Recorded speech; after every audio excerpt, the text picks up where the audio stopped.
BA first year political science first paper foundation of political science के students unit 4 में पिछले lectures में हमने सरकार के अंग के विषय में चर्चा की थी, जिसमें हमने देखा था कि सरकार के 3 अंग होते हैं: व्यवस्थापिका, कार्यपालिका और न्यायपालिका। पिछले लेक्चर्स में हमने व्यवस्थापिका और कार्यपालिका के विषय में चर्चा की। आज हम देखेंगे न्यायपालिका अंग। सरकार का जो न्यायपालिका अंग है वो न्याय करने वाला अंग कहलाता है, और जो भी व्यक्तियों के पारस्परिक विवाद हैं उनको हल करने के लिए ये सरकार का अंग एक महत्वपूर्ण भूमिका अदा करता है। अगर हम आदिकाल से ही देखें तो किसी न किसी रूप से न्याय विभाग का अस्तित्व रहा है, चाहे वो राजतंत्रीय व्यवस्थाएं हों, चाहे अन्य प्रकार की राजनीतिक व्यवस्थाएं हों। और न्याय जो विभाग है उस संबंध में एक विचारक हैं ब्राइस, उनका भी ये मानना है कि न्याय विभाग की कुशलता से बढ़कर सरकार की उत्तमता की कोई दूसरी कसौटी नहीं होती, क्योंकि किसी और चीज़ से नागरिक की सुरक्षा और हित इतने प्रभावित नहीं होते जितने कि उस ज्ञान से जो कि एक निश्चित और शीघ्र और अपक्षपातपूर्ण न्याय शासन पर निर्भर होता हो।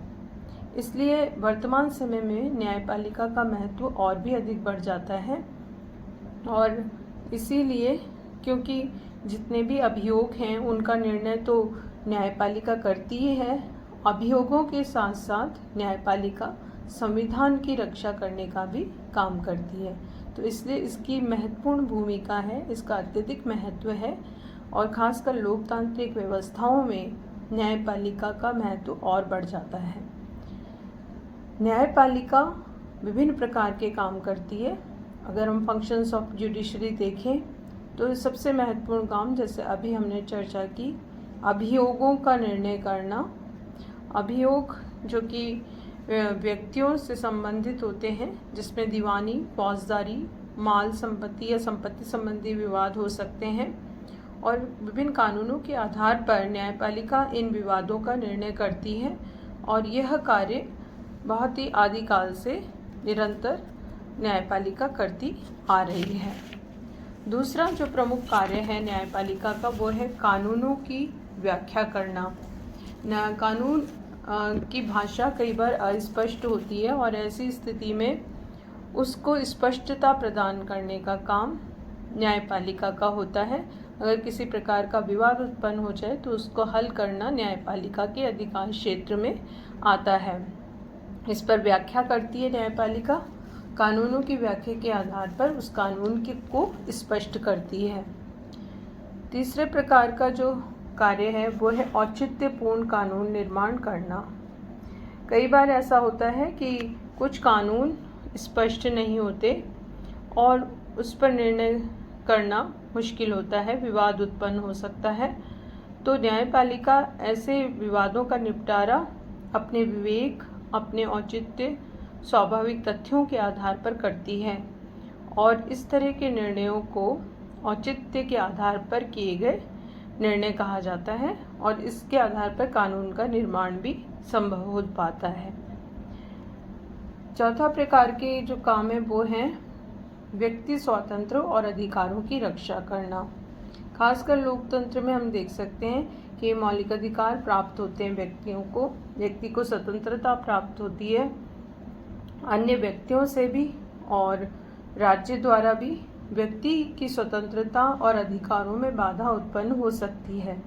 लेकिन यदि न्यायपालिका अंग है तो व्यक्ति की स्वतंत्रता सुरक्षित रहती है, व्यक्तियों के जो मौलिक अधिकार हैं उनकी रक्षा करने का दायित्व भी न्यायपालिका का होता है, तो इसलिए अधिकार भी सुरक्षित रह सकते हैं। ये एक महत्वपूर्ण भूमिका इस संदर्भ में न्यायपालिका अदा करती है।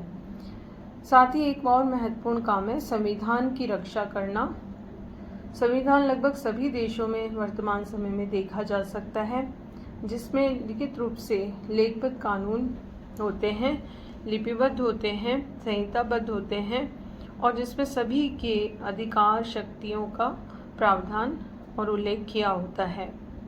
कानून या कार्यों को यदि कोई भी अपनी सीमा को भंग करता है तो हमने जैसे देखा सरकार के 3 अंग हैं, व्यवस्थापिका, कार्यपालिका, न्यायपालिका। या संघात्मक व्यवस्था में केंद्र सरकार और राज्य या इकाइयों की सरकार।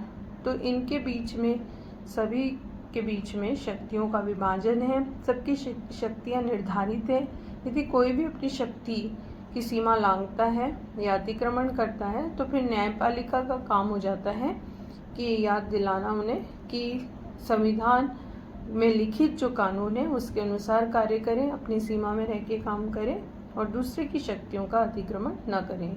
तो जो संविधान के प्रावधान है उनकी रक्षा करना का काम भी न्यायपालिका का होता है। इसी तरह से न्यायपालिका का एक महत्वपूर्ण काम है परामर्श देना। अनेक देशों में न्यायपालिका निर्णय देने के साथ साथ परामर्श देने का भी काम करती है।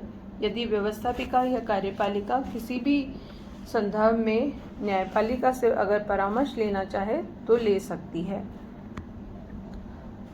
इसके उदाहरण अगर हम देश देखें तो ऑस्ट्रेलिया, पनामा, बल्गारिया, स्वीडन और भारत में भी इस तरह की व्यवस्था देखी जा सकती है। न्यायपालिका घोषणात्मक निर्णय भी करती है।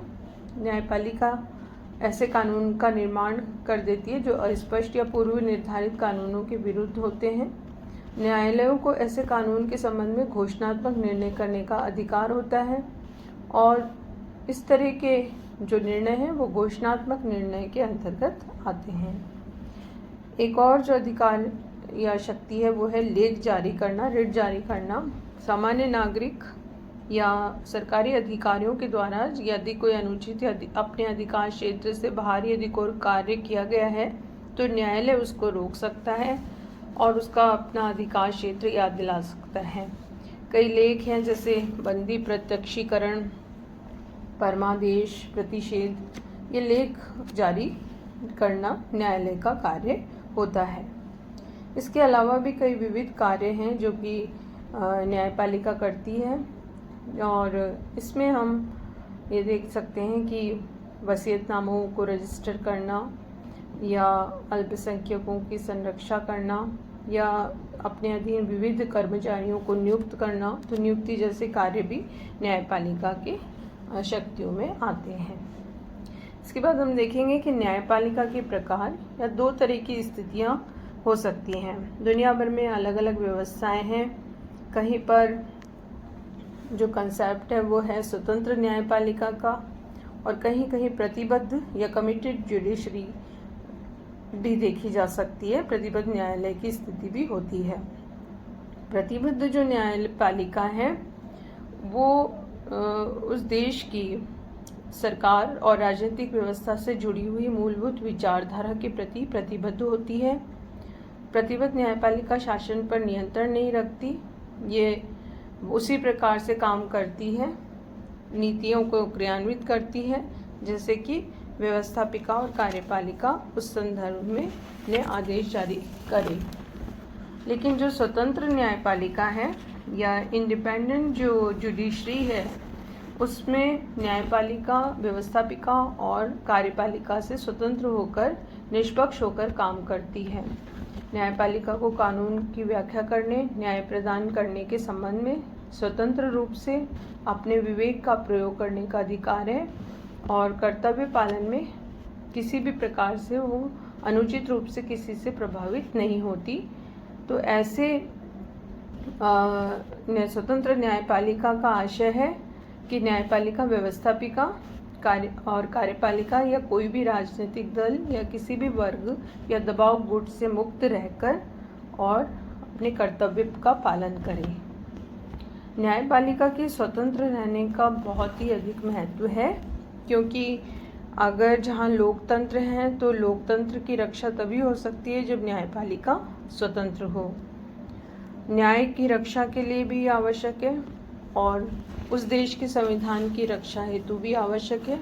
और यदि संविधान में नागरिकों के मौलिक अधिकार हैं तो उनकी रक्षा भी तभी हो सकती है जब स्वतंत्र न्यायपालिका हो या इंडिपेंडेंट जुडिशरी हो। न्यायपालिका को स्वतंत्र कैसे रखा जा सकता है, इसके लिए कुछ विशेष परिस्थितियां होना आवश्यक है, व्यवस्थाएं होना आवश्यक है। जैसे न्यायपालों की नियुक्ति के लिए कई तरह की पद्धतियाँ प्रचलित हैं। इसमें कई बार ये कहा जाता है कि इनकी नियुक्ति जनता द्वारा हो, कुछ कहा जाता है व्यवस्थापिका के द्वारा हो, कई बार कार्यपालिका के द्वारा नियुक्ति की बात कही जाती है।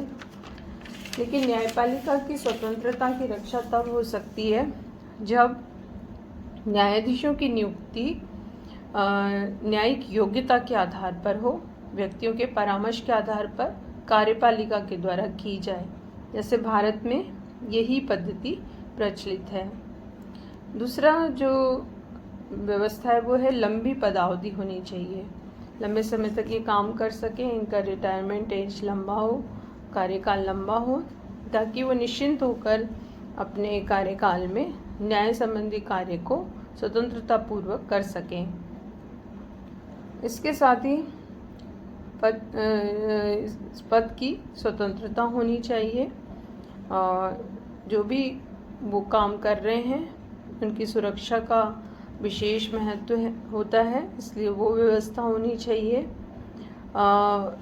बड़ी आसानी से न्यायाधीशों को पद से न हटाया जा सके, विशेष व्यवस्था हो। भारत में तो इसके लिए महाभियोग की व्यवस्था है, तो वो इतनी जटिल पद्धति है कि इतनी सरल तरीके से उनको पद से नहीं हटाया जाता और वो अपना निश्चिंत होकर न्यायिक कार्य कर सकते हैं। न्यायाधीशों का वेतन और योग्यताएं पर्याप्त होनी चाहिए। हैमिल्टन की एक पुस्तक है राजनीति के तत्व, जिसमें वो लिखते हैं कि मानव स्वभाव है जो भी व्यक्ति और अपने आजीविका की दृष्टि से शक्ति संपन्न हैं, उनके पास संकल्प शक्ति का भी बड़ा बल होता है। तो इसलिए अगर न्यायाधीशों को स्वतंत्र रखना है तो उन्हें निश्चित वेतन मिले और उनकी योग्यता काफ़ी अच्छी होनी चाहिए, ताकि वो नैतिक आधार पर कोई भी न्यायिक कार्य में गलत काम न करें और निष्पक्षता रख सकें। न्यायाधीशों की एक और व्यवस्था हो अवकाश पश्चात वकालत नहीं करने की।